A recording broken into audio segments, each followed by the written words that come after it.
Bonjour à tous, nous sommes le mercredi 26 mai 2021 et nous allons parler matières premières et fondamentaux. Alors aujourd'hui, comme d'habitude, nous allons aborder quatre matières premières différentes. Nous allons parler du pétrole, de l'aluminium, de l'or et du sucre. Alors nous allons donc débuter par l'or noir. Les points principaux, les points à retenir d'actualité concernant le pétrole sont les suivants. Alors bien entendu, concernant l'accord nucléaire, ce dernier n'a toujours pas été signé, mais malgré cela, l'Iran augmente déjà sa production de pétrole. Et donc sa production est déjà supérieure à 0,6 million de barils par jour par rapport au plus bas de l'année dernière. Et selon les prévisions, l'augmentation pourrait aller jusqu'à 1 million de barils par jour cette année, ce qui réduira considérablement le potentiel de hausse des cours, ou du moins limitera ce scénario qu'avaient livré certains institutionnels qui voyaient les cours du pétrole brut aux alentours des 100 dollars le baril. Alors les négociations entre les États-Unis et l'Iran concernant l'accord nucléaire devraient reprendre le 25 mai, malgré la fin de cette période de supervision de l'infrastructure nucléaire iranienne par une unité spéciale de l'ONU. Alors à noter que la fin de cette période a entraîné un rebond des cours du pétrole dans un contexte d'incertitude quant à un accord potentiel. On est passé d'optimisme à pessimisme à ce sujet. Alors concernant la consommation américaine de kérosène, elle est revenue à 80% de son niveau d'avant pandémie, de son niveau habituel.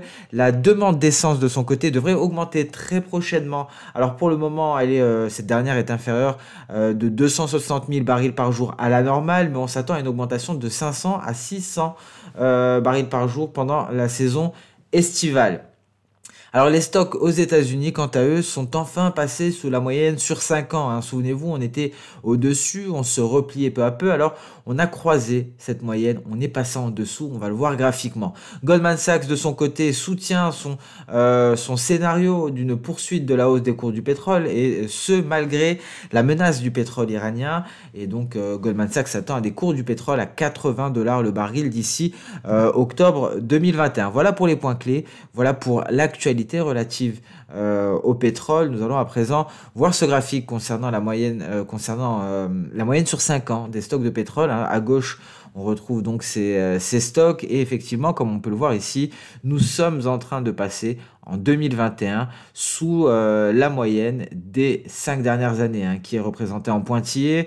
C'est un graphique qu'on a l'habitude donc d'analyser. Nous avons la borne supérieure qui est le maximum sur 5 ans, la borne inférieure qui est le minimum sur 5 ans. Vous voyez, en 2020, c'était les maximums de ces 5 dernières années, tout simplement. On s'est replié début 2021, fin janvier, début février, pour toucher cette moyenne, rebondir, et à présent, on est en train de la croiser, cette moyenne sur 5 ans. Donc voilà, concernant l'état des stocks du pétrole brut.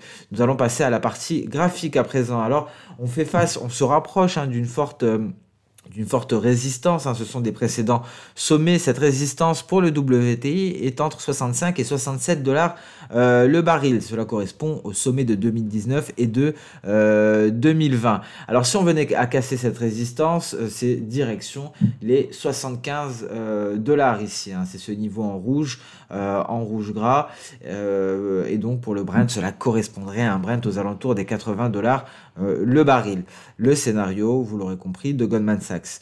Donc voilà, concernant le pétrole, ça fait longtemps qu'on n'en avait pas parlé. Donc voilà la dernière mise à jour. On passe à présent à l'aluminium. L'aluminium, il me semble que nous l'avons abordé une seule fois au cours de ces vidéos, si ma mémoire est bonne. Et donc, pas mal de choses intéressantes concernant l'aluminium, donc notamment en provenance de Chine. Les points clés, l'actualité. On notera que la commission de développement et de la réforme en Chine a entraîné une correction plus profonde sur certaines matières premières, dont l'aluminium. Nous allons en parler, ça explique la correction sur certaines matières premières agricoles. Alors cette commission a indiqué qu'elle entendait limiter les fluctuations dites anormales des cours sur les marchés clés tels que le minerai de fer, le cuivre, l'aluminium, le maïs et le soja. Alors la Chine souhaite vérifier s'il y a eu des achats excessifs, hein, par exemple dans le but de stocker pour revendre par la suite quand les prix auront largement augmenté. Selon la Chine, les cours extrêmement élevés actuels de certaines matières premières sont le résultat de la spéculation sur le marché chinois. Le LME de son côté souligne que les cours élevés sur le marché de l'aluminium sont dus à la récente pénurie d'électricité dans les fonderies chinoises, ce qui a fait baisser la production du pays. Alors, ce qu'il faut noter, c'est qu'on attend une hausse de la demande des métaux industriels suite à la réouverture des économies, hein, donc pas seulement de l'aluminium, le cuivre également. On a pu constater récemment une nouvelle baisse des stocks d'aluminium sur la bourse du LME. Il en va de même pour le zinc, le nickel et l'étain. Alors les stocks de cuivre, eux par contre, augmentent, mais de manière plutôt marginale par rapport à l'évolution des stocks des autres métaux. Voilà pour les points clés concernant l'aluminium. On passe directement sur le point technique. Alors les cours sont actuellement soutenus. Nous avons un support ici, on le retrouve, c'est le retracement à 23,6% de Fibonacci. Alors ici, il y a deux graphiques qui sont superposés. Nous avons les cours de l'aluminium en rouge pour les bougies baissières, en vert pour les bougies haussières, et nous retrouverons donc également en jaune le cours du copper, le cuivre. Et donc un support, le retracement de Fibonacci à 23,6% qui vient renforcer la limite inférieure du canal haussier. Alors, il y a cette oblique haussière hein, également qui a été récemment cassée. Hein. C'était une précédente trendline qui a par la suite hein, servi à nouveau ici, on le voit, de support qui a été testé à 2 reprises. Alors, elle a été cassée récemment, pardon, et si ce niveau à 23,6% est franchi, hein, le prochain support hein, se trouve aux alentours des 2200 à 2250 $. C'est la précédente résistance hein, ici pour l'aluminium. Alors, pour envisager de nouvelles perspectives haussières pour l'aluminium, pour ce métal industriel, il faudrait réussir à franchir la barre des 2370 $.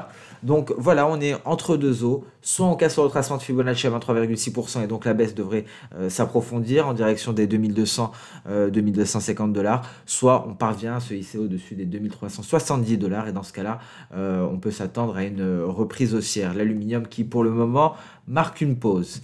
Nous allons passer à présent au métal jaune, l'or. Alors pas mal de choses, hein, notamment suite aux crypto-monnaies, hein, ce qui n'est pas étonnant d'ailleurs, car on dit très souvent que la crypto-monnaie, le Bitcoin notamment, est devenu une valeur refuge. Alors le sell-off considérable sur le marché des crypto-monnaies a effectivement entraîné une augmentation de la demande pour l'or. Les ETF ont à nouveau augmenté leur position nette sur l'or et donc l'or a été favorisé, les cours de l'or ont été favorisés par la faiblesse du biais vert et la baisse des rendements obligataires. Alors, il faut savoir qu'à court terme, il y a toujours une divergence, on va le voir graphiquement, entre l'or et le T-Note. On notera que le niveau de 1900 $ l'once a été franchi, c'est psychologique, support très important pour le gold. Hein. La prochaine résistance est aux alentours des 1930. Il y en a d'autres, bien entendu, nous allons en parler.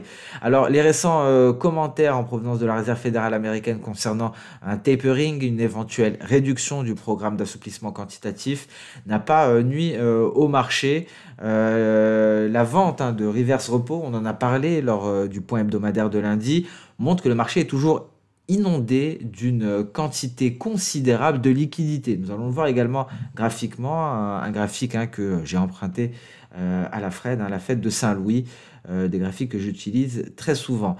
Le voici d'ailleurs, ici on peut voir hein, cette overnight reverse repurchase, donc un marché, on constate, inondé concrètement de liquidités, ce qui pourrait entraîner des pressions inflationnistes. Mais il faut savoir également que lorsqu'il y a plus de liquidités, cela entraîne le dollar à la baisse. Donc ça favorise un dollar faible et donc ça a un effet, ça booste les cours du gold, ça booste les cours de l'or, en tout cas à court terme. Voilà pour l'une des causes. L'une des principales causes hein, de cette hausse du gold, avec également le sell-off hein, sur le Bitcoin qui a entraîné une hausse de la demande pour le gold. D'un point de vue graphique, déjà on peut le voir, hein, cette divergence entre le T-Note en bleu et les cours de l'or. Alors on consolide hein, au-dessus de 1900 $. Le support le plus proche est à 1850 en cas de repli. Déjà, si on a invalidé les 1900, c'est assez fragile, hein. On est en train, à l'heure actuelle, de se diriger vers les 1900 $ l'once. Si on les casse, 1890, ensuite, il y a 1850 $. En revanche, si on repart à la hausse, 1928, 1930 $ sera la prochaine résistance. On passe à présent on va parler du sucre. On a très souvent parlé de ce lien entre le sucre et les cours du pétrole, hein. C'est encore un de nos focus, hein, notamment par rapport à la demande d'éthanol, hein. Nous en avons parlé lors des précédentes vidéos, matières premières et fondamentaux. Alors, donc, la hausse des cours du pétrole ravive la pression haussière sur le sucre. Alors, on notera que les cours du sucre et du café ne sont pas impactés par cette faiblesse du réal brésilien. Il y a eu des changements dans la politique économique et monétaire. Ça devrait favoriser normalement un nouveau renforcement du réal brésilien. Selon la saisonnalité, on devrait assister à une certaine pression haussière modérée dans les semaines à venir concernant le sucre. Un sucre qui est très fortement suracheté par les spéculateurs, on va le voir. Il y a une légère réduction au cours de la semaine dernière, mais nous avons un comportement des spéculateurs qui est extrême par rapport à celui des producteurs, des agents commerciaux. On va en parler.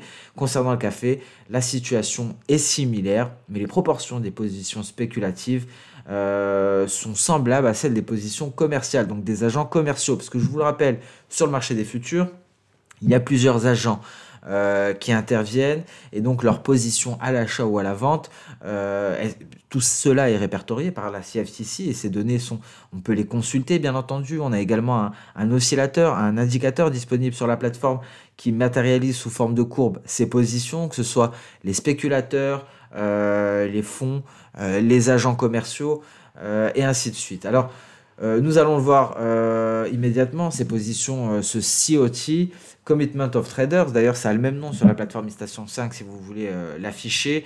Alors ce que l'on peut constater, tout d'abord vous avez ici en bleu foncé les longs, donc les achats, en bleu clair les shorts, donc les ventes.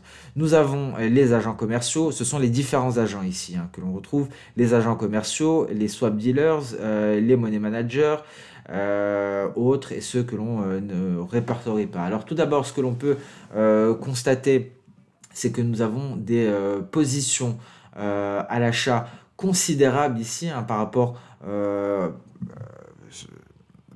aux positions à la vente. Concernant les spéculateurs. Les agents commerciaux, quant à eux, ont un nombre très élevé de positions à la vente. On les voit ici, les agents commerciaux. Et donc, il y a un écart entre les deux. Cela crée ce que l'on appelle un backwardation sur le marché des futurs, sur les contrats à terme.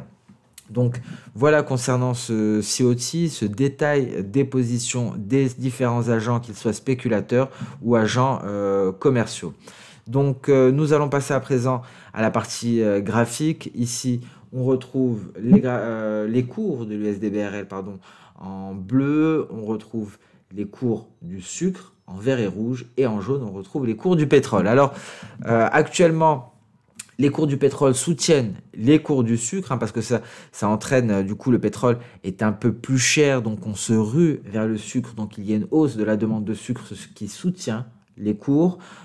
Pour le moment, tout est intégré dans les cours concernant le sucre hein. Donc les facteurs fondamentaux sont pris en compte, et donc ce qui va jouer à l'heure actuelle, c'est tout simplement l'évolution des cours du pétrole, mais également du biais vert. Ce sera déterminant pour les cours du sucre. Donc vous l'aurez compris, hein, l'inflation va jouer parce que ça va jouer sur le 10 ans américain, et donc ça va jouer sur le dollar américain. Et ce dossier iranien sera très important concernant le pétrole, mais également la demande pour cet été.